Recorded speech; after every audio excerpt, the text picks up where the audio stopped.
ओम शांति। 10/11/22 की वाणी है। मीठे बच्चे, तुम्हें इस रुद्र ज्ञान यज्ञ का बड़ा कदर होना चाहिए, क्योंकि इस यज्ञ से ही भारत स्वर्ग बनता है। तुम इस यज्ञ के रक्षक हो। प्रश्न: बच्चे बाप व टीचर को तलाक अथवा फारकती कैसे और कब देते हैं?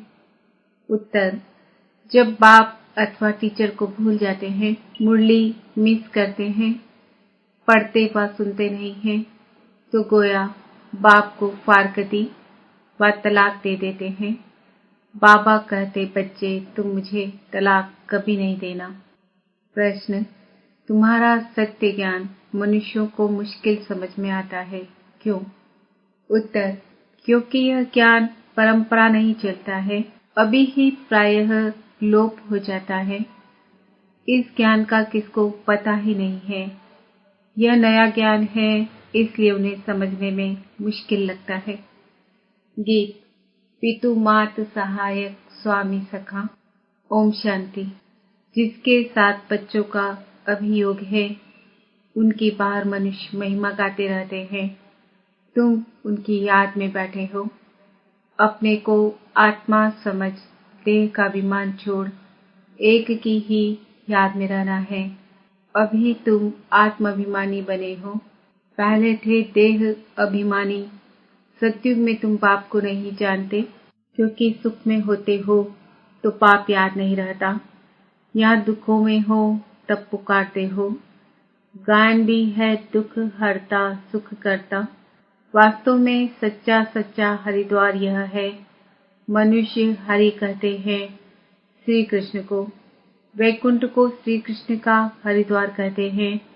तुम जानते हो वास्तव में हरि श्री कृष्ण को नहीं कहेंगे, दुख हरने वाले को हरि कहेंगे।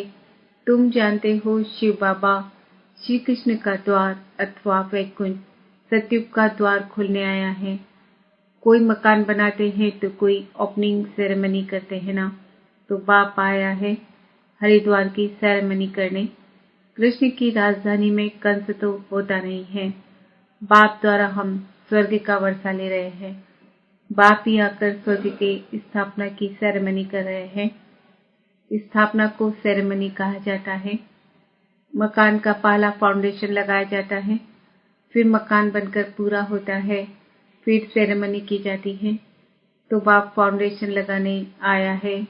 1937 में फाउंडेशन लगाया, अब फिर तुम स्थापना कर रहे हो। तुमको खुशी है कि बाबा आया है नई दुनिया स्थापन करने, और हम नई दुनिया में जा रहे हैं। इस पृथ्वी पर स्वर्ग था, अब फिर स्थापन कर रहे हैं। हर एक को पैगाम दे रहे हैं। धर्म स्थापक को पैगंबर कहा जाता है ना। सच्चा सच्चा पैगाम मैं ही देता हूँ। मैं ही राजयोग सिखलाकर स्वर्ग की स्थापना करा रहा हूँ। बाप समझाते हैं कि मैं वेद शास्त्रों से नहीं मिलता हूँ। यह सब भक्ति मार्ग के शास्त्र हैं। भक्ति मार्ग की बहुत सामग्री है। जन्म जन्मांतर से तुम भक्ति करते आए हो। अब ज्ञान सुनो, फिर सतयुग में ज्ञान नहीं सुनेंगे। कहा जाता है ज्ञान अंजन सदगुरु दिया। सतयुग में अंधकार है नहीं जो भक्ति करे। बाप से ज्ञान लो, फिर भक्ति नहीं रहेगी। तुम जानते हो रावण राज्य किसको कहा जाता है, राम राज्य किसको कहा जाता है। तुमको सारी रोशनी मिली है क्योंकि बाप जगाते हैं। अब देखो दीपावली मनाते हैं, उसमें दीपक कोई छोटे कोई बड़े बनाते हैं। अब ये छोटे बड़े दीपक जग रहे हैं ना। ज्ञान का घृत मिल रहा है। मनुष्य मरते हैं तो दीपक में घृत डालते रहते हैं कि प्राणी अंधियारे में ठोकरे ना खाए। वह है हद की बातें, तुम्हारी है बेहद की बातें। जब रावण राज्य शुरू होता है तो ठोकरे खाना शुरू होती है। अभी दिन प्रतिदिन अधिक ही ठोकरे खाते रहते हैं। पहले एक की भक्ति करते, अब तो मनुष्यों की टिवाटे की भक्ति करते हैं। भक्ति की बहुत सामग्री है, जितनी वृक्ष की सामग्री है। बीज से कितना बड़ा वृक्ष निकलता है, भक्ति भी इतनी है। ज्ञान है बीज। यह सृष्टि तो अनादि विनाशी है, इनका कब विनाश नहीं होता। यह सृष्टि चक्र लगाती रहती है। बीज भी एक है तो झाड़ भी एक है। ऐसे नहीं, आकाश में, पाताल में, सूर्य में, चांद में दुनिया है। यह तो साइंस वाले चंद्रमा में जाकर रहने की कोशिश करते हैं, परंतु यह नहीं जानते कि साइंस से सारी दुनिया का विनाश होना है और राज्य तुम ले लेंगे। तुम कहेंगे यह भी ड्रामा में नूद है, दूसरे इन बातों को समझेंगे नहीं। राजा ही तुमको मिलनी है, क्योंकि कनेक्शन है कृष्णपुरी और कृष्णपुरी का। इन्होंने भारतवासियों को आपस में लड़ाकर कृष्णपुरी को कृष्णपुरी बनाया। अब बाप कहते हैं हिसाब लेना है, इनको आपस में लड़ाकर माखन तुमको देते हैं अथवा तुमको विश्व का मालिक बनाते हैं। यह आपस में लड़ेंगे जरूर। वह समझते हैं हम पहलवान, वह कहते हैं हम पहलवान। हम जीतेंगे, लेकिन सबसे पहलवान तो तुम निकल पड़े हो। जीत तुम्हारी होनी है। महावीर और महावीरनी कहा जाता है। बाप कहते हैं माया के तूफान तो आएंगे, परंतु कर्म में नहीं आना।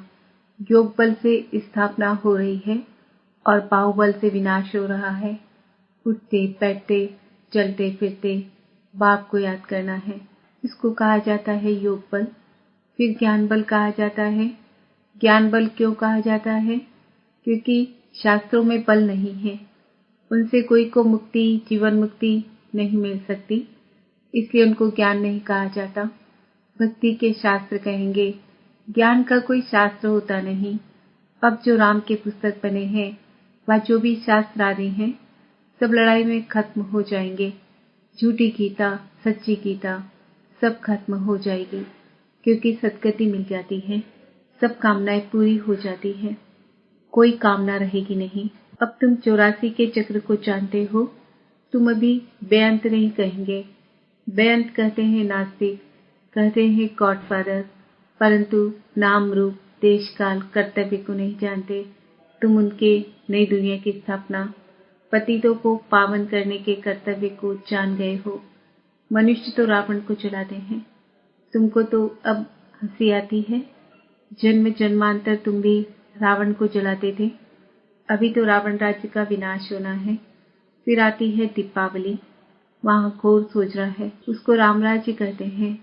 कहते तो सब है कि राम राज्य चाहिए, परंतु राम राज्य को जानते नहीं। अभी तुमको ज्ञान मिल रहा है और रावण राज्य ट्रांसफर होना है राम राज्य में। उससे पहले तुम जाएंगे रुद्रमाला में, और यह जो इस्लामी बुद्धियों की आत्माएं हैं, वह आधा कल्प मुक्ति में रहेगी। जब हमारी सत्युग की प्रारब्ध पूरी होगी, तब भक्ति शुरू होगी। फिर द्वापर को रावण राज्य कहा जाता है, क्योंकि अपने देवता धर्म को भूल गए हैं। यह होना है जरूर। मिसाल बढ़ के झाड़का देते हैं। बच्चे जानते हैं कि आदि सनातन देवी देवता धर्म का फाउंडेशन प्रायः लोप हो चुका है। सब धर्म भ्रष्ट, कर्म भ्रष्ट हो गए हैं। जब देवी देवता धर्म स्थापन हो, तब यह सब धर्म विनाश हो जाए। कहते भी हैं अनेक धर्म विनाश, एक सद्धर्म की स्थापना हो। यहाँ वर्षा पाने का तुम पुरुषार्थ कर रहे हो। जो धारणा करेंगे कराएंगे, वह ऊंच पद पाएंगे। बाप कहते हैं मुख्य बात जरूर धारण करो कि हमको निराकार बाप पढ़ाते हैं, श्री कृष्ण नहीं पढ़ाते हैं। चित्र भी बनाया है, एक तरफ श्री कृष्ण का चित्र, दूसरे तरफ शिव का। पूछना है अब बताओ गीता का भगवान कौन? जज करो, तुमको समझाने में बहुत सहज होगा कि गीता का भगवान श्री कृष्ण नहीं शिव है। तुमको मालूम है गीता का ज्ञान फिर से पाप दे रहे हैं। गीत में भी है गीता का ज्ञान फिर से सुनाना पड़े। गीत तो तुमने नहीं बनाए हैं, बनाने वाले तो मनुष्य ही हैं, परंतु अर्थ को नहीं जानते। कहते हैं गीता के भगवान ने ज्ञान घोड़े गाड़ी में बैठ कर दिया। श्री कृष्ण के लिए कोई घोड़े गाड़ी थोड़ी ही आएगी। अगर श्री कृष्ण होता तो उनके लिए अच्छे से अच्छी गाड़ी ले आए, बड़े बड़े धनवान आ जाए। यहाँ तो देखो अपनी मोटर भी नहीं है, आता ही हूँ पति शरीर में, तो गुप्त है ना। श्री कृष्ण की तो बात नहीं। फिर तुम भक्ति मार्ग में मेरा कितना मान रखते हो, सोमनाथ का मंदिर बनाते हो। कोई एक मंदिर थोड़े ही होगा, अनेक होंगे, फिर उन्हें लूटा भी होगा। तो सारी बेहद की हिस्ट्री ज्योग्राफी को तुम जान गए हो। बाप को कहते हैं नॉलेजफुल, तो यहाँ ज्ञान भी दिया जाता है, पढ़ाई भी पढ़ाई जाती है। ज्ञान है मन मना भाव, इससे सद्गति होती है। फिर मध्याजी भाव की पढ़ाई पढ़ाते हैं। टीचर और गुरु का पाठ इकट्ठा चलता है। सारे वर्ल्ड की हिस्ट्री ज्योग्राफी तुमको पढ़ाते हैं। सच्ची सच्ची नर्स तुम हो, क्योंकि तुम एक को याद करती हो।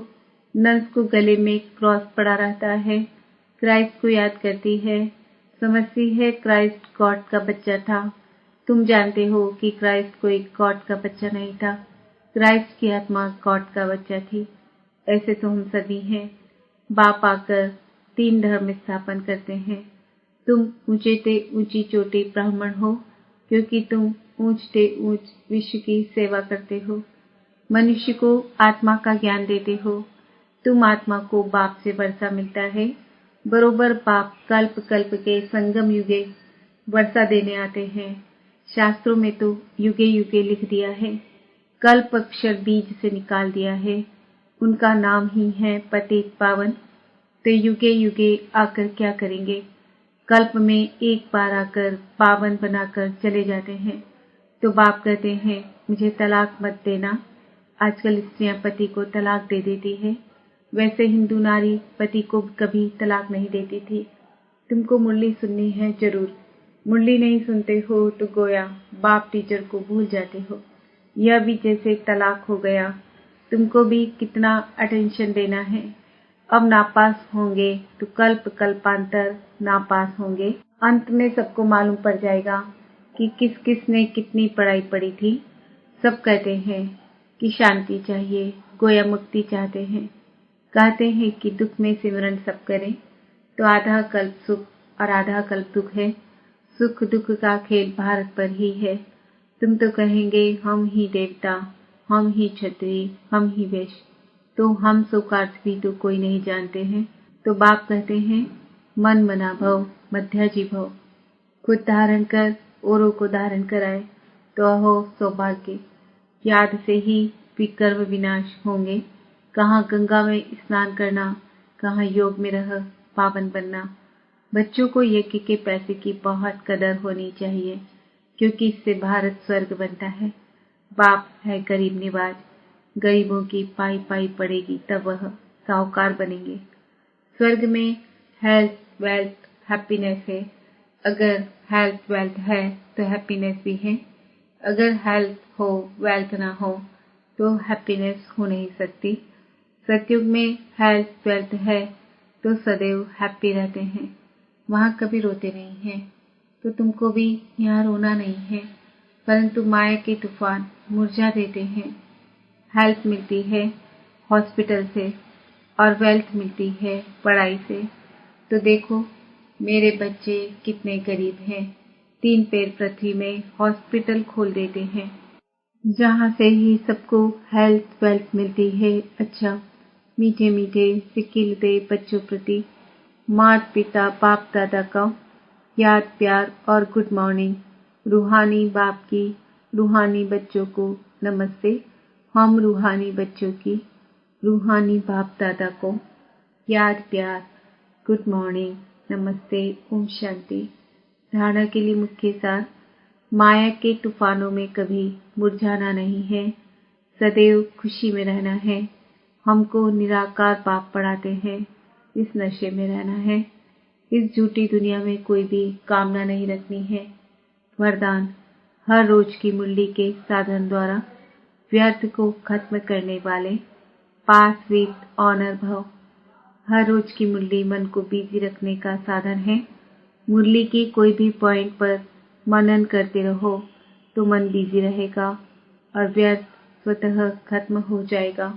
मन को मनसा वाचा और कर्मणा सेवा में इतना बिजी कर दो जो व्यर्थ संकल्प आवे ही नहीं।